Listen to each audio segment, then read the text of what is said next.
जीवन के अंतिम दिनों में ये मगहर चले गए। उस समय समाज में यह धारणा प्रचलित थी, जीवन के अंतिम दिनों में ये मगहर चले गए। उस समय समाज में यह धारणा प्रचलित थी, उस समय समाज में यह धारणा प्रचलित थी कि काशी में मरने से मनुष्य को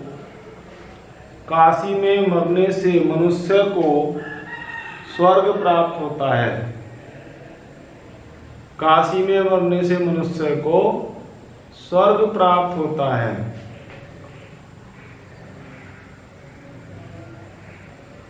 और मगहर में मरने से, जो स्थान आया मगहर, और मगहर में मरने से नरक मिलता है।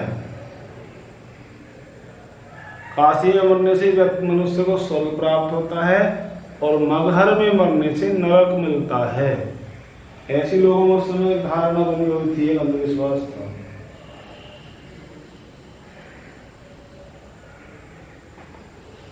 समाज में प्रचलित इस अंधविश्वास को दूर करने के लिए, समाज में प्रचलित इस अंधविश्वास को दूर करने के लिए कबीर अंतिम समय में मगहर चले गए थे।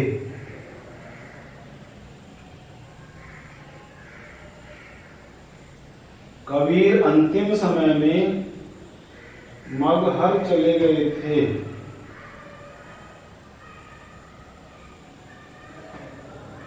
और वहीं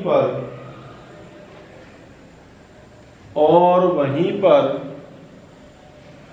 मगहर चले गए थे और वहीं पर सन लिखनी है, सन 1518 ईस्वी में इनकी मृत्यु हो गई। और वहीं पर सन 1518 ईस्वी में इनकी मृत्यु हो गई। अब इनकी आप पूरी आयु निकालेंगे, कितने वर्ष की उम्र रही इनकी, तो 120 वर्ष आता है। 1398 में जन्म हुआ, 1518 में मृत्यु हुई, 120 वर्ष की उम्र रही इनकी। और वहीं पर सन 1518 ईस्वी में इनकी मृत्यु हो गई।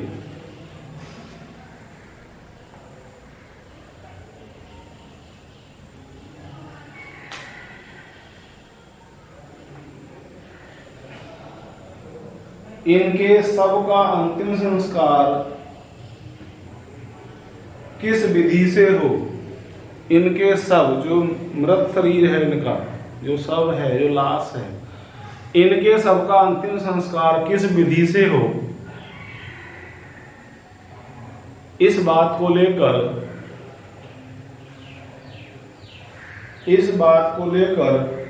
हिंदू और मुसलमानों में विवाद भी हुआ। इस बात को लेकर हिंदू और मुसलमानों में विवाद भी हुआ। इनके शव का संस्कार किस विधि से हो, इस बात को लेकर हिंदू और मुसलमानों में विवाद भी हुआ, झगड़ा भी हुआ। हिंदू इनका दाह संस्कार करना चाहते थे, यानी अग्नि में जलाना। हिंदू इनका दाह संस्कार करना चाहते थे,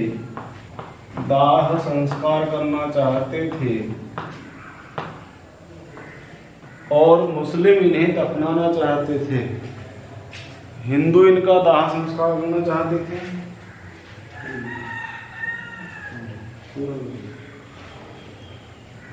हिंदू इनका दाह संस्कार करना चाहते थे और मुस्लिम इन्हें दफनाना चाहते थे।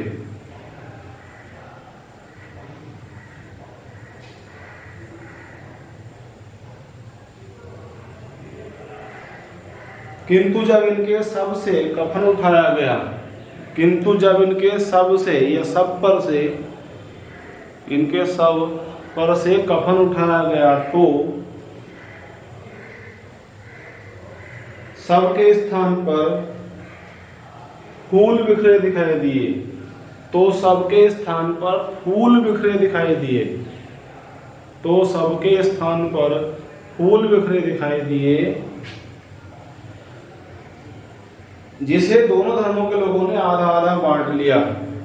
जिसे दोनों धर्मों के लोगों ने आधा आधा बांट लिया और उनका विवाद भी समाप्त हो गया। जिसे दोनों धर्मों के लोगों ने आधा आधा बांट लिया और उनका विवाद भी समाप्त हो गया।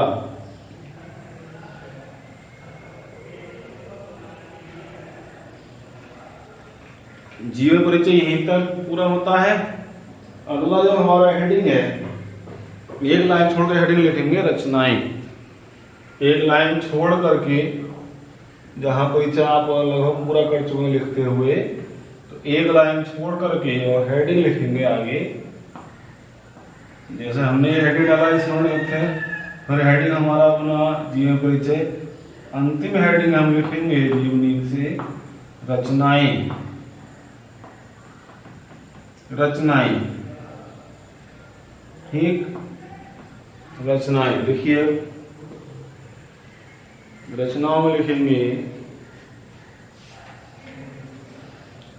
कबीरदास जी पढ़े लिखे नहीं थे। कबीरदास जी पढ़े लिखे नहीं थे। यानी पढ़ नहीं पाए थे।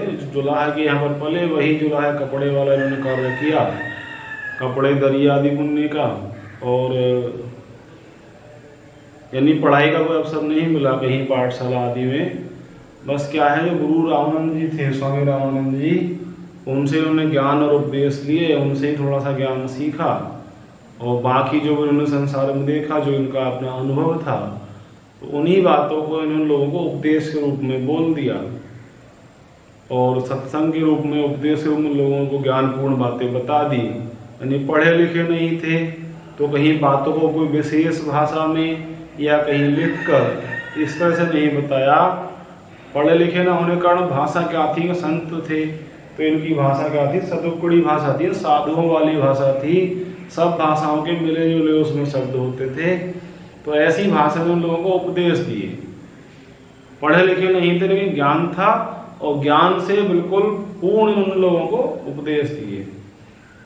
तो आपने लिखा होगा अभी कि कबीरदास जी पढ़े लिखे नहीं थे।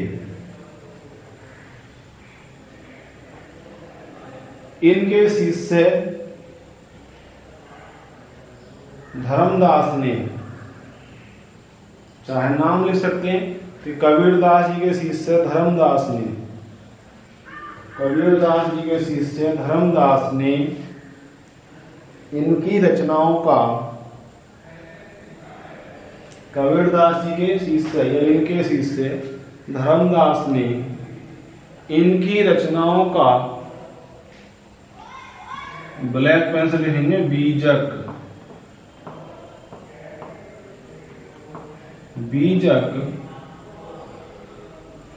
नाम से संग्रह किया।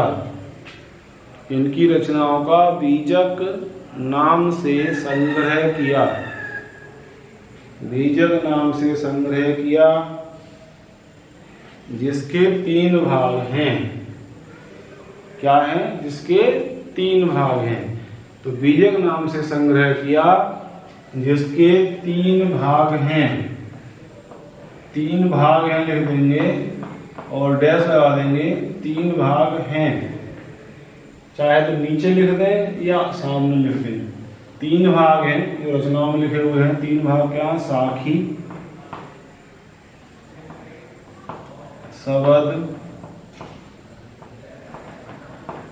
साखी शबद छोटा सा ही बना हुआ है, साखी शबद तथा रमेनी, जो हमने रचनाओं के रूप में लिखी है। ठीक, एक साथ यदि हम बोलेंगे तो बीजक नाम से इनकी रचना है, ग्रंथ है, लेकिन उसके भाग क्या है? बीजक के 3 भाग हैं, साखी, शबद और रमेनी। ये हुई रचनाएं। तो कबीरदास जी पढ़े लिखे नहीं थे। इनके या कबीर के शिष्य धर्मदास ने इनकी रचनाओं का बीजक नाम से संग्रह किया, जिसके 3 भाग हैं।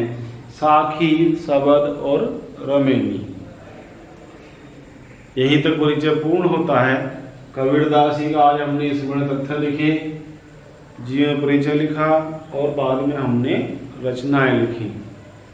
तो आज की वीडियो क्लास में हमने पहले पाठ के कवि हैं कबीरदास जी, उनका पूरी जीवनी, उनका पूरा परिचय लिखा। तो आज का कर रहे यहीं तक। और जो अगली वीडियो क्लास हम देखेंगे उसमें हम कबीरदास जी द्वारा लिखे हुए पाठ को पढ़ेंगे। पहला पाठ जिसका नाम है साखी।